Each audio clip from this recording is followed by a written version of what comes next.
The Galactic Council convenes once every solar cycle on Axion Prime, a colossal space station built by civilizations that mastered gravity before humanity discovered fire. Jonah's web represents Earth, which is sort of like being asked to speak for your apartment complex at a meeting of planetary landlords.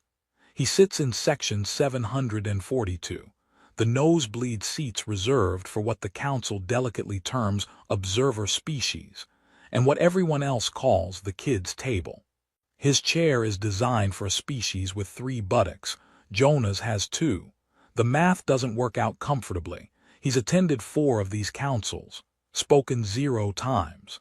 His official job description, as provided by the Human Colonial Authority, reads, attend sessions, take notes, represent humanity's interests through dignified presence. Under no circumstances should you actually do anything. Jonah's has followed these instructions with the dedication of someone who enjoys breathing and would like to continue. Today's session concerns mining rights in the Torven sector, which Jonah's knows nothing about, and violations of the Compact of Stars, which Jonah's is pretty sure nobody actually understands, including the people citing it. A delegate from the Heltorian Concordance is shouting at a representative from the Quiven hegemony about resource allocation. The Quiven representative responds by releasing pheromones that translate roughly as "your mother was a solar flare." Things deteriorate from there. The Council's mediator, a gaseous being named Eshril whose species achieved sentience around the time Earth was still sorting out multicellular life, attempts to restore order. Fails, tries again. Fails harder. Someone throws something that might be either a ceremonial weapon or an elaborate insult. Jonah's makes a note in his datapad. Session 847, still no idea what anyone is talking about. Recommend humanity continue pretending to understand. Then she enters. The chamber doesn't quiet so much as have its sound surgically removed. Every conversation dies mid-syllable. Every gesture freezes. Even the translator systems seem to hold their breath, uncertain whether broadcasting what comes next might constitute a security risk. Empress Ren of the Vrexian Dominion doesn't walk into rooms, she conquers them. Her skin shifts between deep purple and midnight black like a bruise healing in reverse, patterns flowing across her frame in ways that suggest either advanced biology or really committed mood lighting. She stands 9 feet tall, which Jonah's knows because he looked it up after the first time he saw her, and needed to confirm he wasn't hallucinating. Her eyes are molten gold, the kind of gold that doesn't just reflect light but judges it and finds it wanting. She wears armor that looks like it was grown rather than forged, all flowing curves and sharp edges that shouldn't coexist but do anyway out of fear of disappointing her. Her guards flank her in perfect formation, 8 warriors who could individually conquer a small moon and have probably done exactly that during their lunch breaks. Ren commands 17 star systems. Her fleet once held off 3 coalition forces simultaneously while negotiating a trade agreement with a 4th. There are species who pray to deities less terrifying than her. Jonah's has successfully avoided her attention for 4 councils straight, which he considers his greatest diplomatic achievement. The mediator attempts a greeting that comes out as a wheeze. Caltha ignores it. She surveys the council chamber with the expression of someone deciding which insect deserves to be stepped on first. The delegates who moments ago were ready to commit assault over mining rights now sit perfectly still, employing the universal survival strategy of maybe, if I don't move, the apex predator won't notice me. The Heltorian delegate tries to resume his argument, gets 3 words in before Caltha's gaze swings toward him. He stops talking so abruptly Jonah's hears his translator implant short out. This council, Caltha says, her voice carrying across the chamber without amplification, has devolved into children squabbling over toys. I have conquered systems with more dignity than you display over rock and gas. The mediator makes a sound like a balloon deflating. Empress Ren, with all due respect to your position, Then show it, Kaltha interrupts, by restoring order, or stepping aside for someone who can. Several delegates who have been around long enough to know better wisely avoid eye contact. The newer ones, still operating under the delusion that the council runs on parliamentary procedure rather than elaborate threat displays, look confused. Jonas makes another note. Empress Ren can silence a chamber of several hundred beings with 3 sentences. Recommend humanity avoid annoying her. The Quivan representative, apparently possessing more courage than survival instinct, rises from his seat. The Vrexian Dominion may command respect through force, but this council operates on principles of, he doesn't finish. Kaltha's hand moves, not threateningly, just enough to suggest that finishing might be inadvisable. The representative sits. Jonas mentally upgrades his survival estimate for the Quivan species. Then something shifts. Kaltha's posture changes, tension bleeding into alertness. Her golden eyes scan the chamber methodically, moving across sections with predatory precision. Jonas watches her gaze travel through rows of delegates, ancient species, powerful warlords, beings who have negotiated treaties older than human civilization. Her eyes lock onto section 742, onto the cheap seats, onto Jonah's web, who is very suddenly aware that his heart has opinions about this development, and those opinions involve panic. The entire council follows her gaze. Hundreds of beings turning to look at the human in the back row, the one who's successfully avoided notice for 4 sessions, who represents a species most of them still mispronounce. Kaltha's arm extends. One long finger points across the vast chamber, across rows of dignitaries and warlords and ancient beings whose species mastered interstellar travel before humanity invented the wheel. Points directly at Jonas, who has stopped breathing because breathing requires voluntary muscle control, and his voluntary muscles have filed for early retirement.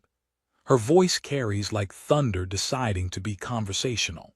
That one belongs to me. The silence that follows isn't just quiet, it's the sound of several hundred political calculations happening simultaneously, of treaties being mentally rewritten, of power dynamics shifting with tectonic force. Jonas sits frozen, still holding his datapad, still sitting in the 3-buttock chair designed for someone else, while the galaxy's most feared empress claims him like he's a library book she's checking out. Ambassador Victoria Chen, Earth's senior diplomat, rises from her seat 3 rows ahead. She's a career professional who's negotiated first contact protocols with 17 species and maintained her composure through all of them. Right now, she looks like composure has left the building and taken sanity with it. Empress Ren, Chen says, her voice admirably steady, I must request clarification. Are you claiming jurisdiction over human delegate web? Because Earth's sovereignty. I claim nothing that concerns your fragile political structures, Kaltha interrupts. The human belongs to me. This is not negotiable. Chen tries again in Vrexian formal dialect, stumbles over a grammatical construction that probably just propositioned someone's ancestor, and switches back to standard. On what basis? On the basis that I said so. The mediator attempts intervention. Perhaps if we could establish the nature of this claim. The nature, Kaltha says, is that this human is under my protection. Any who wish to dispute this may do so. Once. 3 species simultaneously recheck their military readiness ratings against the Vrexian Dominion. All 3 quietly decide that disputing sounds like an excellent way to become a cautionary tale. Jonas finally remembers how breathing works, manages to raise his hand like he's in school, realizes how absurd that looks, lowers it, raises it again because what else is he supposed to do? Excuse me. Hi, quick question. What? Several delegates make sounds that their translators render as various forms of "oh stars." The human is speaking. Kaltha's expression doesn't change, but something in her eyes might be amusement. Might also be the look a cat gives a particularly interesting mouse. Stand, she commands. Jonas stands. The chair, freed from the burden of supporting two buttocks in a three-buttock design, makes a relieved sound. His legs are working on borrowed confidence and fading adrenaline. Approach. The council chamber is designed for species of widely varying sizes, which means the path to the central floor involves stairs, ramps, and what Jonas is pretty sure is an escalator built for beings made of sentient light. He navigates all of them while several hundred of the galaxy's most powerful entities watch. His shoes squeak on the polished floor. The sound echoes. He will remember that squeak in his nightmares. The floor is massive, designed to accommodate delegations and disputes, and apparently impromptu claims of humans by terrifying empresses. Jonas crosses it, each step watched by beings who could vaporize him with a thought, until he stands before Vren's platform. Up close, she's even more intimidating, which Jonas hadn't thought geometrically possible. She doesn't speak immediately, just looks at him with those molten gold eyes, expression unreadable. Jonas has stared down boardroom executives and military commanders, and one particularly aggressive raccoon outside his apartment. None of them prepared him for this. Finally, Caltha addresses the council. 3 years ago, this human's vessel intercepted a distress signal in the Korath belt. Jonas's stomach drops. Oh no, she's talking about that. Pirates had ambushed an expedition, my daughter's expedition. Her voice carries weight that has nothing to do with volume. The human ship was a cargo runner, built for transport, not combat, crew of 30, no military training. Jonas remembers that day with painful clarity. The distress call crackling through static, his pilot arguing they should report it and move on. Jonas overriding him because the voice in the transmission sounded young and scared, and he was apparently the kind of idiot who makes terrible decisions quickly. He engaged anyway, Caltha continues. Drew fire from vessels that outgunned him 50-1. His ship, criminally underarmed, laughably fragile, took hits meant for my daughter's shields, bought her time to regenerate defenses. Lost half his crew doing it. The chamber is absolutely silent. Chen has her head in her hands. Jonas can practically hear her thinking this is not in the manual. When my forces arrived, Caltha says, I found him unconscious in a ship held together by emergency sealant and what I believe humans call hope. His first words upon waking were not "Am I safe?" or "Will I be compensated?" They were, "Is the girl alive?" Jonas wants to clarify that he'd been concussed and possibly delirious, but his mouth has stopped accepting commands. Caltha's gaze returns to him. He saved my daughter's life, asked for nothing, expected nothing. When I offered payment, he requested only that my engineers help repair his ship and that I ensure his crew's families were compensated for those who died. He refused personal reward. I didn't refuse, Jonas hears himself say. I just thought the families deserved it more. Also, I was on a lot of pain medication. My decision-making was impaired. Something ripples across Caltha's face that might be the Vrexian equivalent of a smile. Your decision-making bought my daughter time to survive. That makes it the best decision anyone made that day. She turns back to the council. This is why I claim him, not as property, not as conquest. By Vrexian law, I adopt him into my clan. He is under my protection. Any who harm him harm me. Any who honor him honor my house. She pauses. Any who wish to dispute this may approach. No one approaches. The Heltorian delegate who'd been so argumentative earlier is suddenly fascinated by his datapad. The Quivan representative has developed an urgent need to study the ceiling. Ambassador Chen manages to stand. Empress, with all respect, this is unprecedented. Earth will need to consult. Then consult, Caltha says. The claim stands regardless. Jonas stands there, still slightly squeaking with each movement, while the galaxy's political order rearranges itself around him. He's pretty sure this violates at least 17 provisions of his employment contract, possibly also several laws of physics, though he's less clear on those. Can I just say, he offers to no one in particular, that I feel like there should have been some kind of preliminary meeting about this. Maybe a memo. Caltha's guards, 8 feet of crystalline armor and concentrated violence, make sounds their translators render as various forms of amusement. The Empress herself regards Jonas with an expression that might be approval. No, she says simply. There are no memos for family. Jonas Webb, cargo runner turned diplomat turned apparently adopted son of the galaxy's most feared Empress, stands in the center of the Galactic Council and realizes his life has just become infinitely more complicated. Also, his shoes are still squeaking. Also, he's pretty sure Ambassador Chen is going to kill him. Also, and this is the part he's having trouble processing, Caltha Ren just called him family.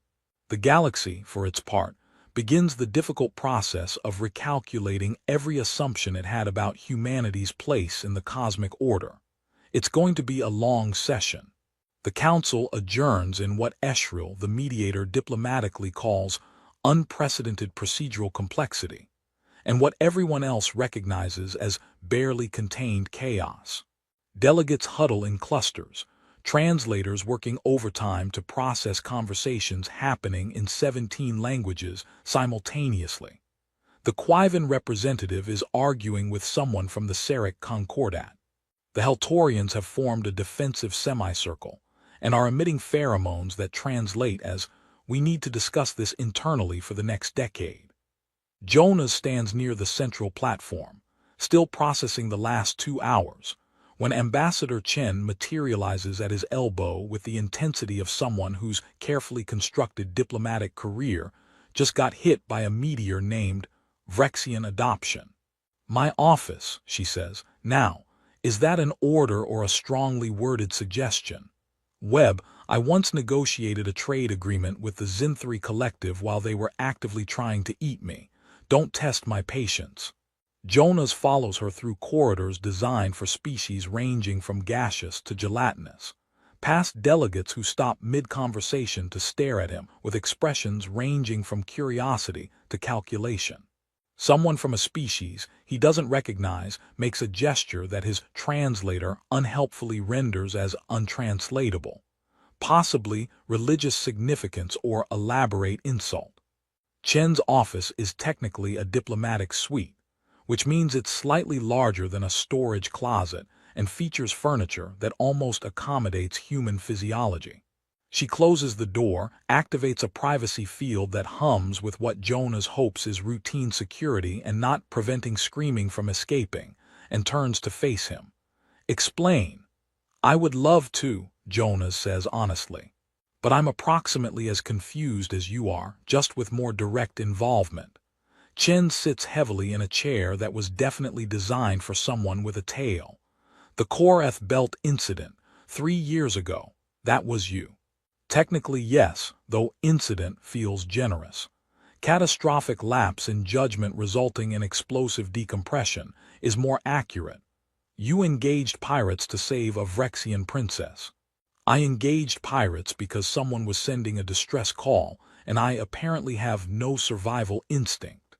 I didn't know she was a princess until after, when I woke up in a medical bay, and someone explained that I'd accidentally become an interstellar incident." Chen pulls up a file that makes her datapad struggle. "According to Vrexian records, which they've now made public, thank you for that, you lost 18 crew members. Your ship was destroyed. You spent 3 weeks in intensive care." She looks up. "The official report says you refused compensation. The families of the crew deserved it more. I was just the idiot who gave the order." "That idiot just got claimed by Empress Caltha Ren in front of the entire Galactic Council." Chen rubs her temples like she's trying to physically massage away the diplomatic nightmare. "Do you understand what this means? She's adopted you into her clan. By Vrexian law, you're now, effectively, her son. You have her protection, her resources, her political weight behind you. Jonas sits on something that might be a chair or might be decorative. It's hard to tell. Is that good? It's unprecedented. No Vrexian empress has ever adopted an alien into her clan. Most species would consider it impossible. The political implications." She stops, recalculates. Earth just went from recent addition to the Council to aligned with the Vrexian Dominion. 3 empires are going to assume we orchestrated this. 4 more will think we're puppets, and at least 2 are going to see this as a threat. To be clear, I did not orchestrate this. My primary skill is filing reports and making coffee that doesn't violate sentience laws.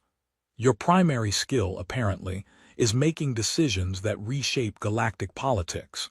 Chen's datapad chimes. She glances at it and her expression goes carefully neutral. You've been assigned quarters in the Vrexian wing. I'm sorry, the what?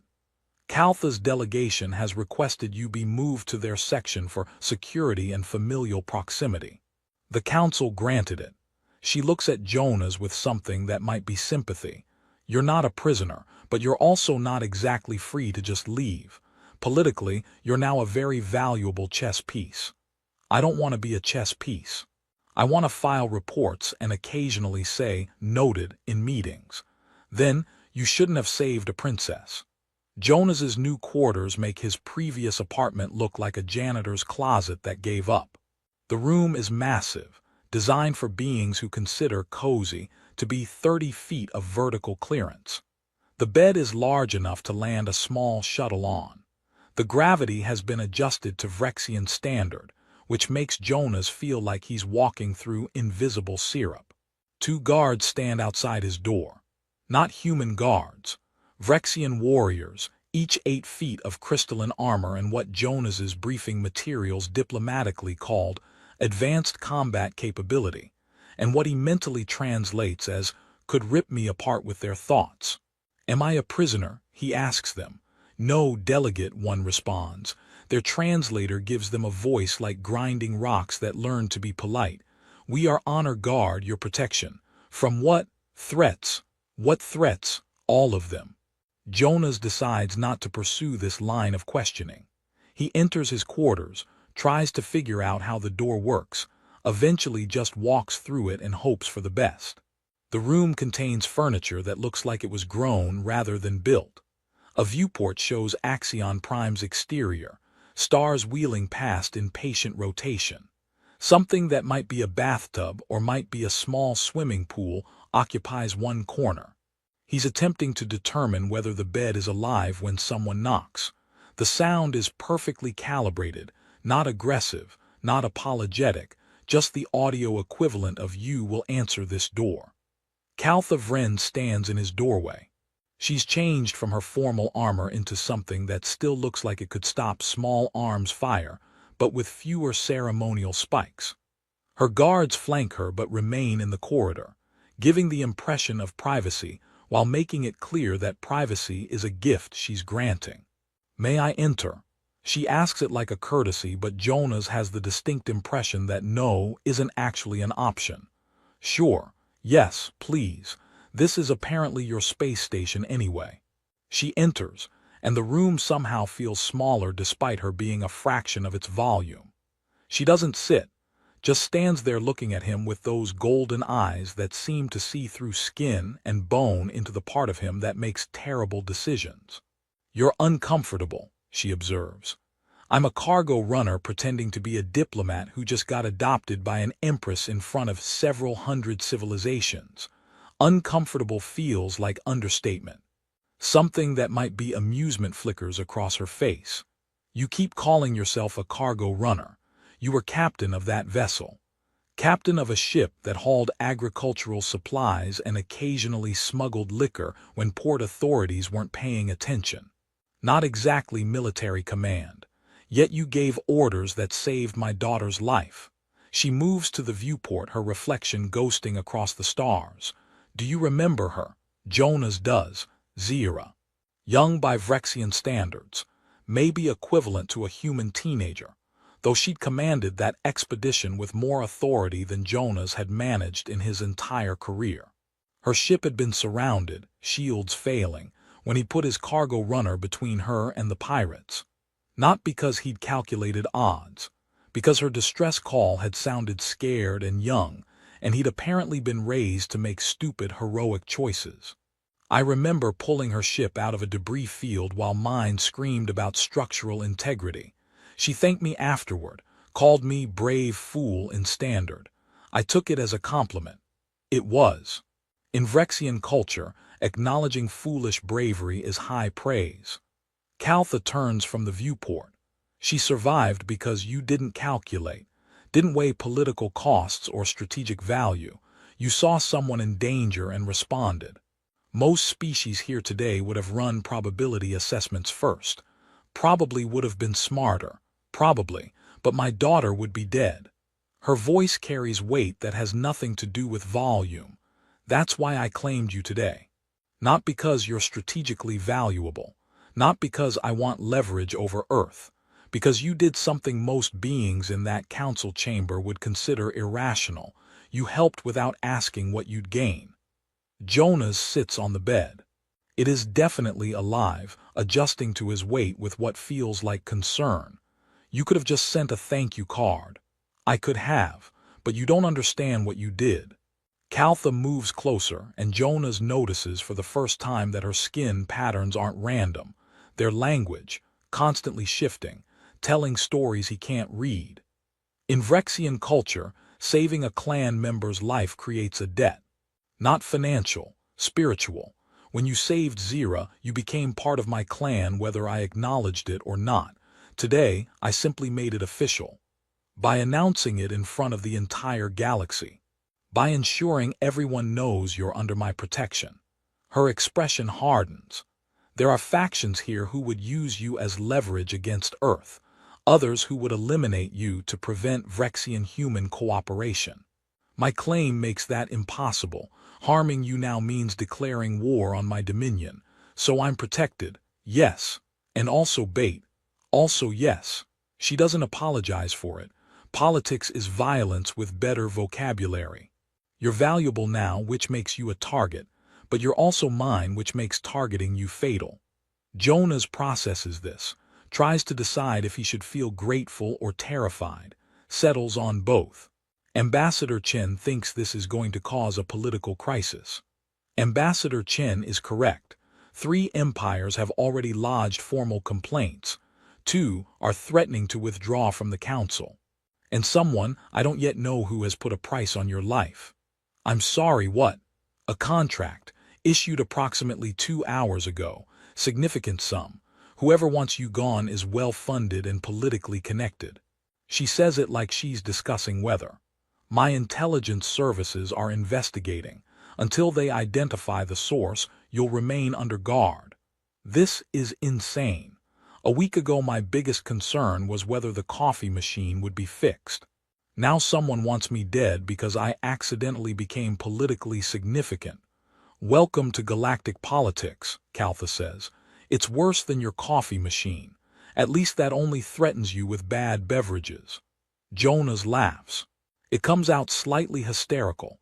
Caltha watches him with an expression that might be concern or might be curiosity about whether humans break entertainingly. Your daughter, Jonas says when he can breathe again. Zira, is she here? She's commanding a patrol in the outer sectors, but I've sent word she'll want to see you. Caltha moves toward the door, then pauses. You could refuse this. The claim, publicly deny it. Return to your quiet life filing reports. Could I actually do that, or are you just being polite? You could. It would cause significant political complications, but it's your choice. She meets his eyes. However, the contract on your life would remain, and without my protection, you'd be significantly easier to kill. So my options are, accept being adopted by you, and become a political target with bodyguards, or refuse, and become a political target without bodyguards. Essentially, those are terrible options. Yes, Caltha agrees. But one of them comes with better accommodations and the possibility of survival. She leaves, her guards falling into formation behind her.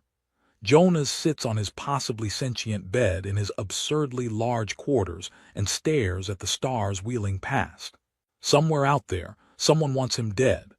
Somewhere else, humanity is probably having a collective panic attack about their delegate being claimed by the galaxy's most feared empress. And somewhere in the outer sectors, a Vrexian princess named Zira is receiving word that the brave fool who saved her life is now, technically, her adopted brother. Jonas's datapad chimes. A message from Chen. Emergency meeting. All human delegation. Bring whatever dignity you have left. He looks at the message, looks at the stars, thinks about the fact that 3 years ago he'd intercepted a distress call because it was the right thing to do, and now that decision has reshaped his entire existence. His shoes still squeak when he walks. Some things, at least, remain consistent. He heads to the meeting, flanked by 8-foot guards, carrying nothing but a datapad and the growing suspicion that his life has become a space opera without his consent. The galaxy, for its part, continues recalculating.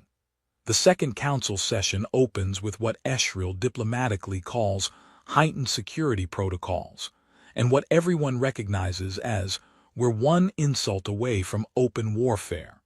Delegates enter through scanners designed to detect weapons, poisons, hostile intentions, and what the security briefing mysteriously labels conceptual threats. Jonas passes through all of them while guards watch with the intensity of people expecting him to spontaneously explode. He's assigned a seat on the main floor now, not in the nosebleed section where he'd spent 4 comfortable, anonymous councils.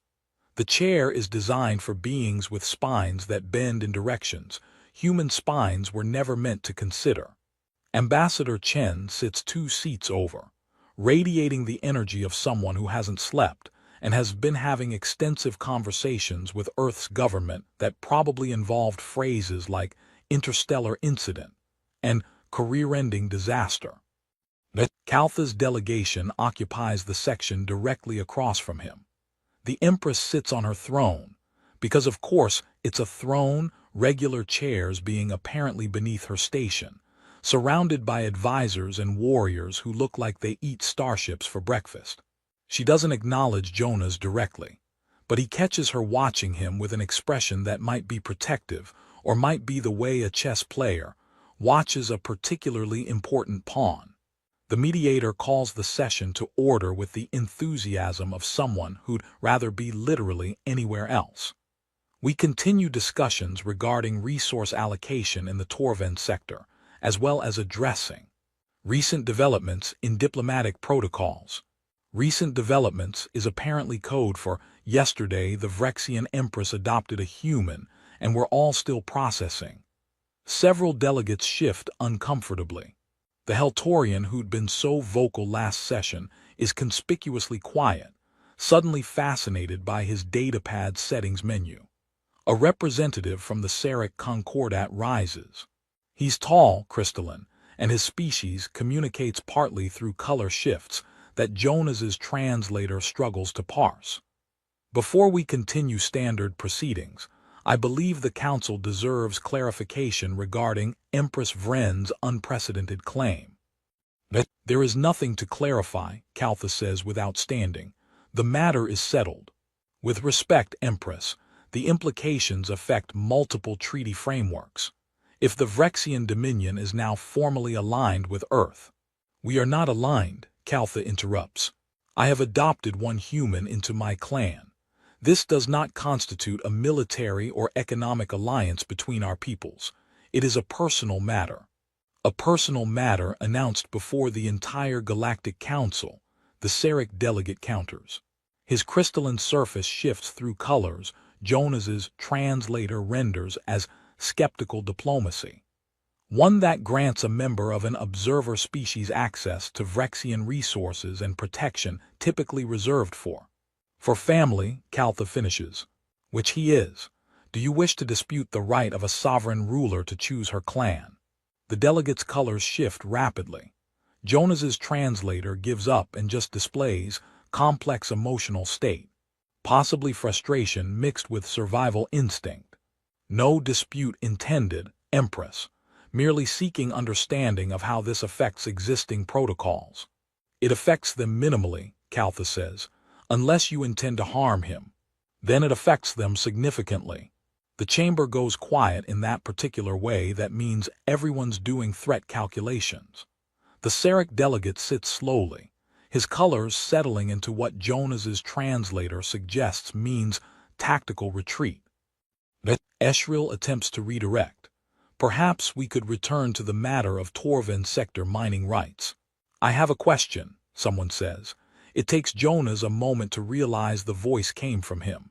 Several hundred beings turn to stare.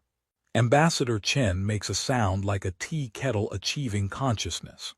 Kaltha's expression doesn't change, but something in her posture suggests either approval or curiosity about what disaster is about to unfold.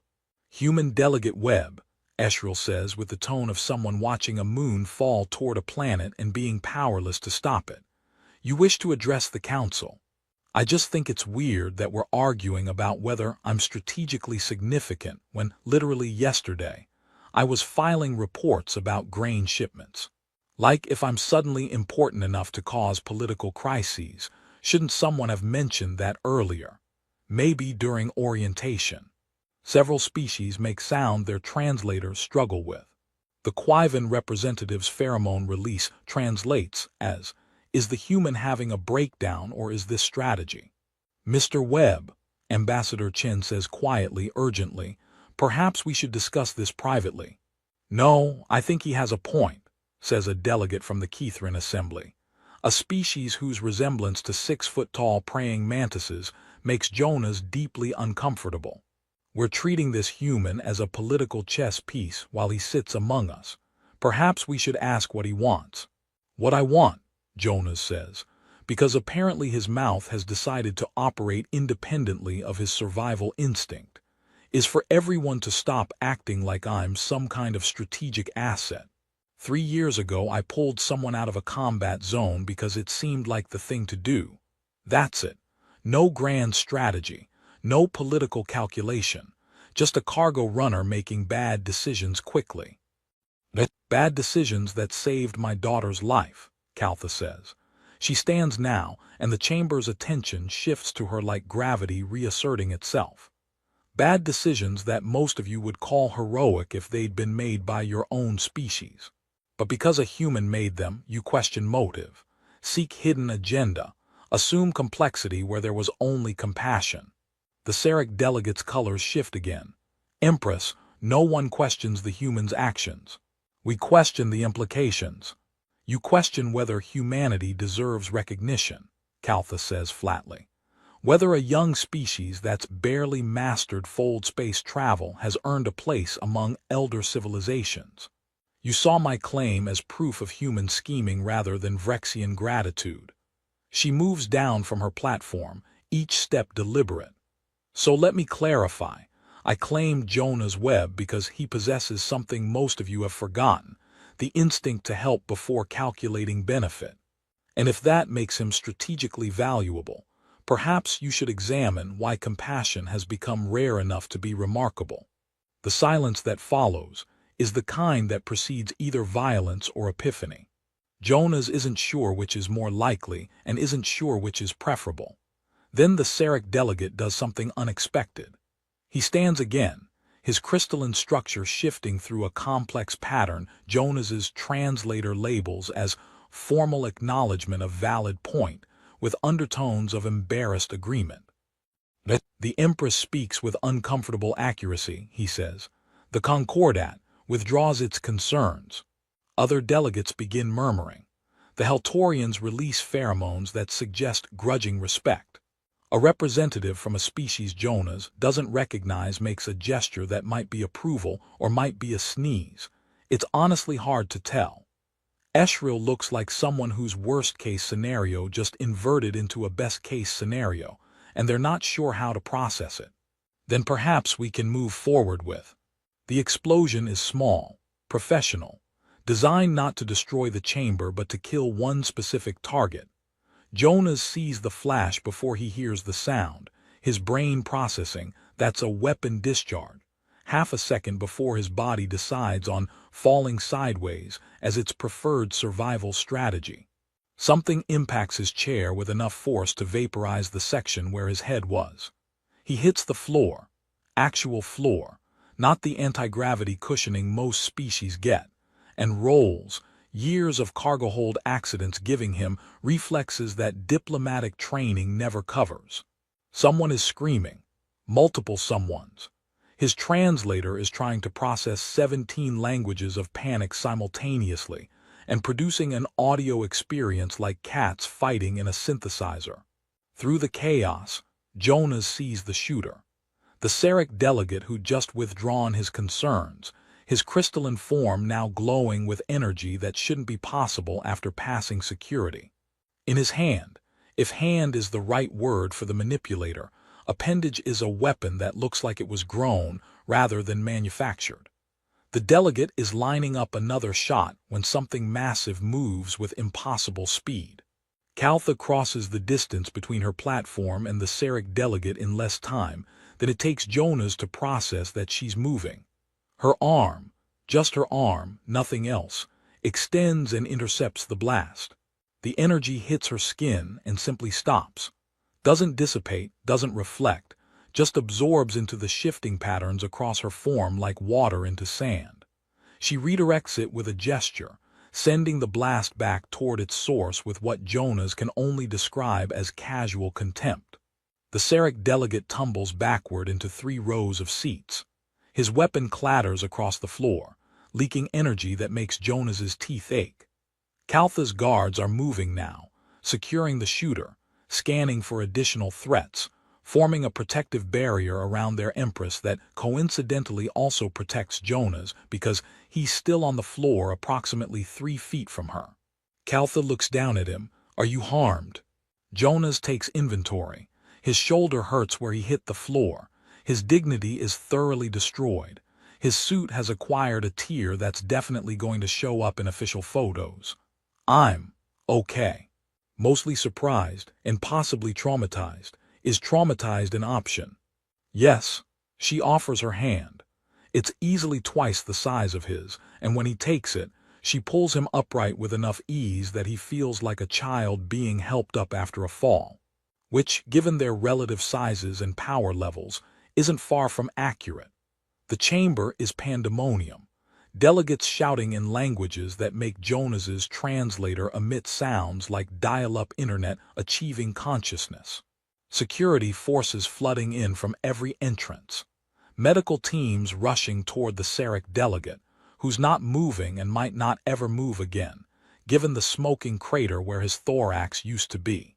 Ambassador Chen materializes at Jonas's elbow, her diplomatic composure completely abandoned in favor of raw maternal panic. "Are you hurt? Did it hit you? Do you need medical?" "I'm fine," Jonas manages. He gestures at Caltha. She stopped it. Chen looks at the Vrexian Empress, who's standing over the fallen delegate with an expression that suggests she's disappointed the threat ended so quickly. "Thank you," Chen says, and Jonas has never heard her sound so sincere. "Thank you for protecting him." "He is family," Caltha says simply. "This is not negotiable." Eshril is attempting to restore order, failing, trying again with different vocabulary. Jonas's guards, his guards, when did he get guards, form a protective detail around him. Crystalline armor gleaming with threat assessment protocols that are probably judging everyone in the chamber for their potential to commit violence. Someone from the Council's security force approaches Caltha. "Empress, preliminary scan suggests the weapon was biological, grown from the delegate's own mass. It would have been undetectable by conventional screening."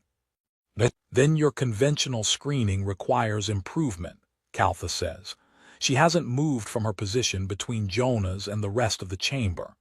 "Detain anyone who had contact with the Sarek delegation. I want to know how this was planned and who authorized it."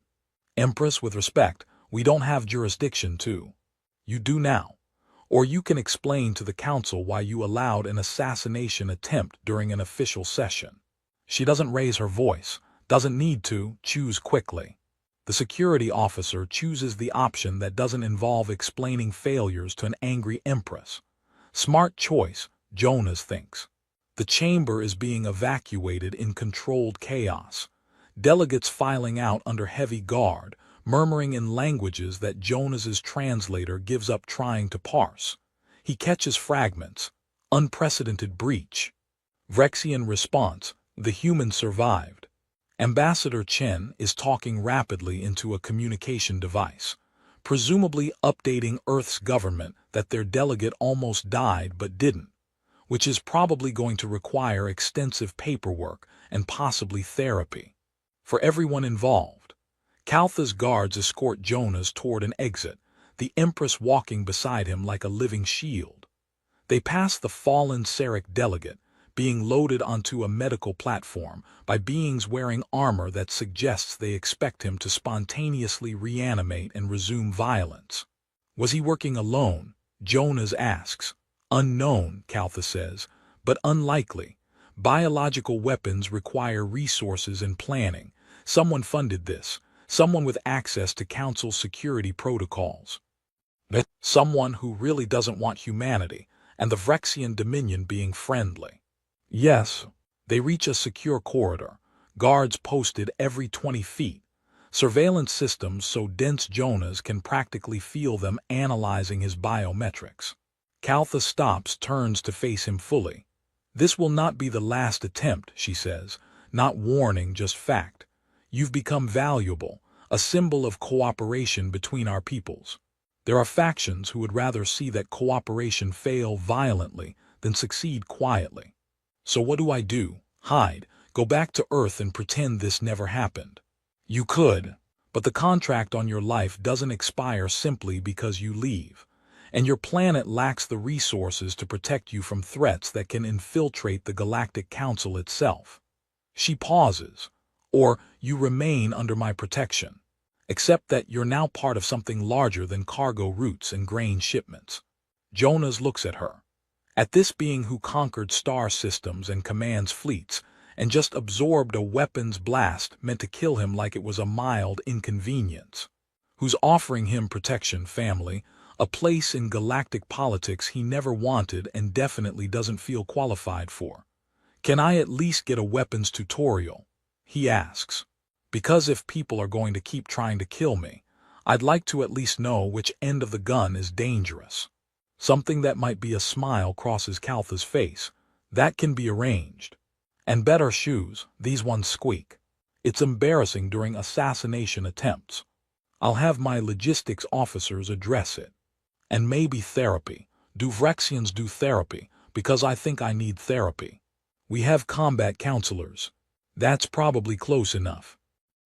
They continue down the corridor. Jonas flanked by guards who could individually bench press a shuttle, protected by an empress who just adopted him in the most dramatic family reunion the galaxy has ever witnessed.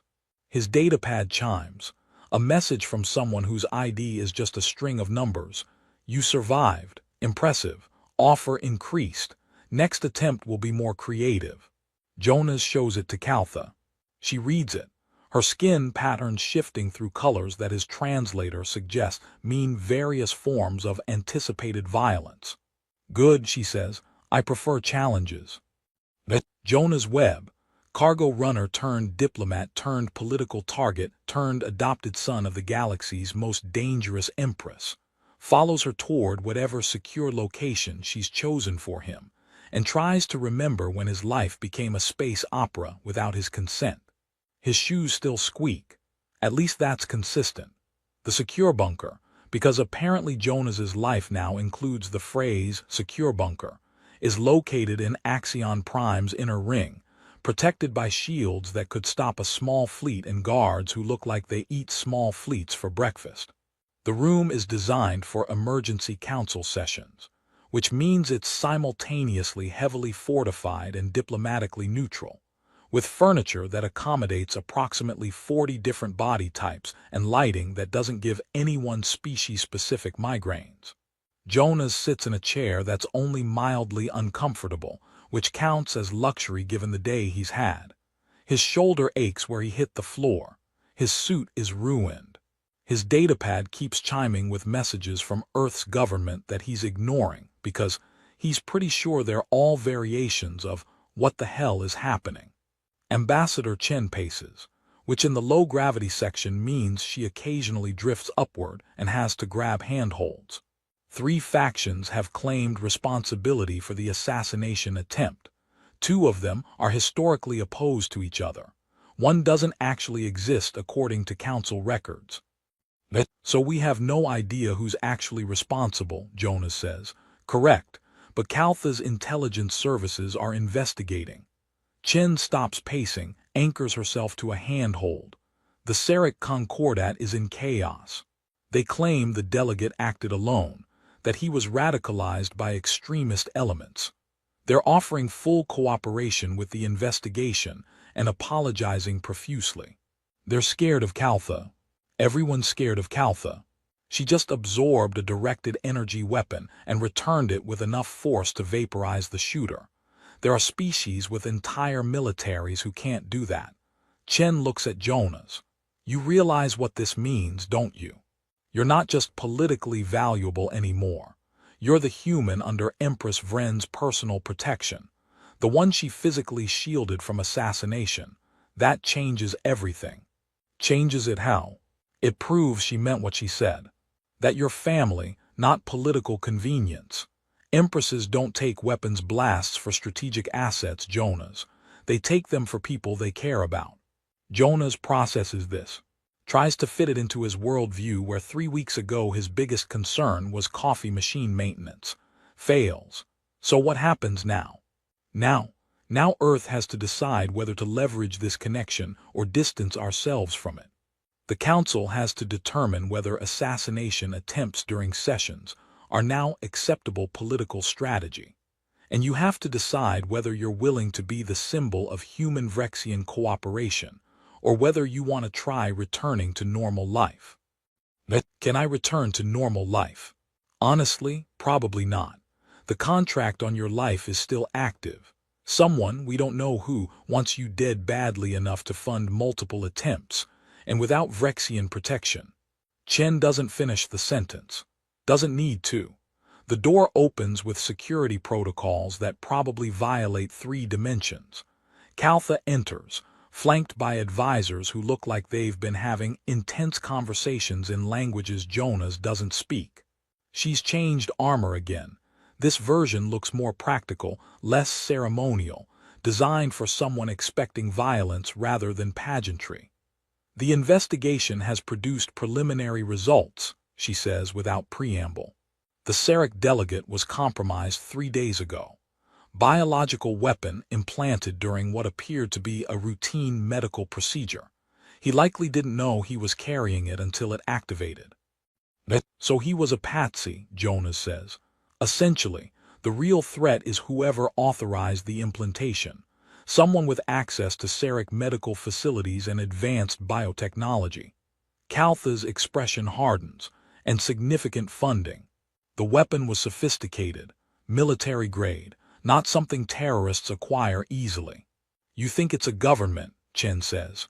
I think it's multiple governments working together, which is problematic, as it suggests a coalition specifically opposed to human-Vrexian cooperation. She looks at Jonas. You've become a symbol. Symbols either unite people or make them targets. You're experiencing both simultaneously. Lucky me. One of Caltha's advisors, a Vrexian whose armor suggests high rank and whose expression suggests perpetual disapproval, speaks in their own language. Jonas's translator catches up. The logical solution is to eliminate the symbol, remove the human from public view, let the political complications die quietly. No, Caltha says flatly.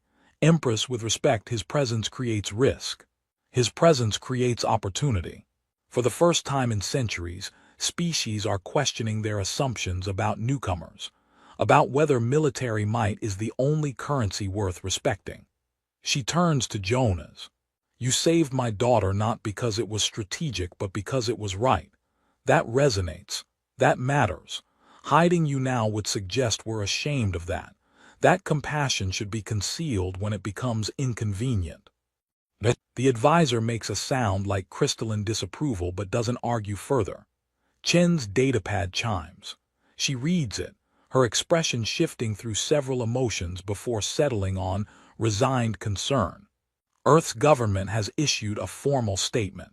We're supportive of cultural exchange between species, open to exploring diplomatic opportunities with the Vrexian Dominion, committed to Delegate Webb's safety and well-being. Translation, Jonas asks. Translation, they have no idea what to do but they're trying to sound confident about it. Chen looks at Caltha. Empress, Earth appreciates your protection of our delegate. But we need to understand the long-term implications. If Jonas remains under your clan's protection, then humanity has an ally, Caltha finishes. Not a master, not a conqueror. An ally who respects your sovereignty and expects you to respect ours. The boy saved my daughter. I've adopted him into my clan. These facts don't change based on political convenience. And if other species see this as Earth having unfair advantages, then they should consider making decisions that earn similar respect. Caltha's tone suggests the conversation is approaching its end. I don't adopt species into my clan. I adopted one human who demonstrated qualities worth honoring. If others wish to earn similar recognition, they're welcome to try. Jonas's datapad chimes again. Another message from the mysterious number. Axion Prime is large. Security can't cover everything. Enjoy your borrowed time. He shows it to Caltha. She reads it, her skin patterns shifting into configurations his translator labels as anticipated predation. Good, she says. Let them try again. Each attempt provides more data, more connections. Eventually they'll make a mistake, and when they do, I'll know exactly who's funding these attacks. And then, Jonas asks, and then I'll discuss the matter with them. Diplomatically. The way she says diplomatically suggests the discussion will involve significantly less talking and significantly more violence. An alarm sounds, not emergency but notification. Esriel's voice echoes through the station's communication systems. The Galactic Council will reconvene in 6 standard hours. Security protocols have been updated. All delegates are required to submit to enhanced scanning. They're resuming the session, Chen says. After an assassination attempt, they're just continuing. The Council doesn't stop for individual violence, one of Caltha's advisors explains. Particularly not when that violence failed. Pausing would suggest the attacker succeeded in disrupting proceedings. So we just pretend someone didn't try to kill Jonas. We acknowledge it happened and proceed anyway. Anything else grants the attackers power they don't deserve. The advisor looks at Jonas. You'll need to attend. Absence would be interpreted as fear. I am afraid. Someone tried to vaporize my head. Fear feels contextually appropriate. Contextually appropriate, Caltha says, and politically inadvisable. You'll attend under guard, sit in the protected section, and demonstrate that humanity doesn't collapse when challenged.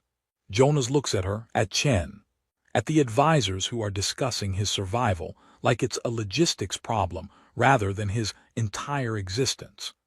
Does anyone else think it's weird that I went from filing grain reports to being a political symbol in less than a week? Yes, Chen says. Very weird, Caltha agrees.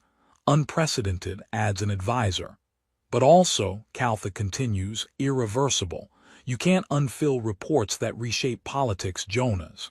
You can only decide how you respond to what you've become.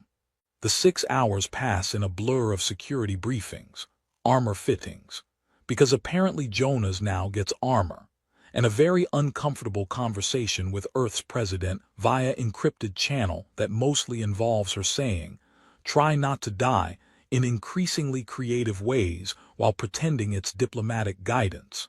When the council reconvenes, Jonas enters flanked by 8 guards, wearing armor that makes him look like a very small tank with anxiety issues. The delegates stare, some with concern, some with calculation, a few with what might be respect, or might be the look species give to prey animals that survive against odds. The chamber has been reconfigured. Additional security at every entrance. Energy barriers between delegation sections. Scanners so thorough Jonas is pretty sure they analyzed his recent meal choices and found them wanting. He takes his seat, still on the main floor, still in view of everyone, and tries to look like someone who isn't terrified. Succeeds approximately not at all. Kaltha sits across from him, her delegation arranged in protective formation. She doesn't acknowledge him directly, but he catches her watching with an expression that might be pride or might be the look a parent gives a child about to do something brave and stupid. Eshril calls the session to order. We continue our discussions with heightened awareness of security concerns. The incident from our previous session is under investigation. The Sarek Concordat has issued formal apologies. And we will now address the matter that sparked yesterday's complications. The human, someone says, a delegate from the Kithrin Assembly. Whether his presence under Vrexian protection represents a treaty violation. It doesn't, Ambassador Chen says, standing. Earth and the Vrexian Dominion have no formal military or economic alliance. Empress Ren's adoption of Delegate Webb is a cultural matter, not a political one. A cultural matter that grants him access to Vrexian resources and protection, the Kithrin delegate counters. That affects council dynamics. Only if you allow it to, Kaltha says. She stands slowly, and the chamber quiets like someone turned down the universe's volume. You're afraid, not of the human, of what he represents. That power isn't the only currency worth respecting. That compassion can earn recognition military might never will.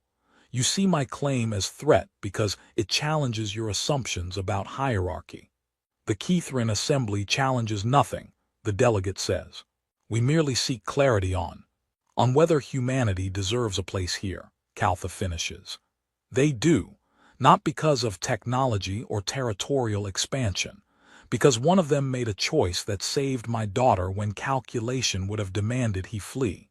If that's not enough to earn your respect, then respect is worthless.